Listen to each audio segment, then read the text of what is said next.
তোমরা কখনো নারকেল নাড়ু খেয়েছো? তো চলো আজকে তোমাদেরকে নারকেল নাড়ুর রেসিপি দেখাই।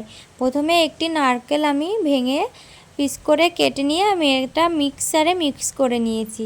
তারপরে একটি কড়াই 1 চামচ ঘি দিয়ে নারকেলগুলো দিয়ে দিলাম। দিয়ে এখানে 2 থেকে 3 মিনিট নাড়াচাড়া করে নেব। নেওয়ার পরে আমি এখানে গুড় দেব। তোমরা চাইলে গুড়ের পরিবর্তে শুধুমাত্র চিনিই দিতে পারো। তো এখানে আমি কিছুক্ষণ নাড়াচাড়া করে নেব। নিয়ে আমি এখানে অল্প কিছুটা পরিমাণ চিনি দিয়ে দেব। চিনিটা দেওয়ার পরে একটু এলাচের গুঁড়ো দিয়ে দিলাম। এলাচের গুঁড়োটা দিলে সুন্দর একটা ঘ্রাণ আসে। তো দেওয়ার পরে আমি এখানে 1 চিমটি লবণ দিয়ে দিলাম একটু স্বাদের জন্য। তারপরে এখানে দিয়ে দেবো একটু গুঁড়া দুধ। গুঁড়া দুধটু দেওয়ার ক্ষেত্রে কিন্তু নাড়ুটা খেতে আরও মজা হবে। তো এবার খানিকক্ষণ নাড়াচাড়া করে এবার এটা একটি পাত্রে নামিয়ে নেব।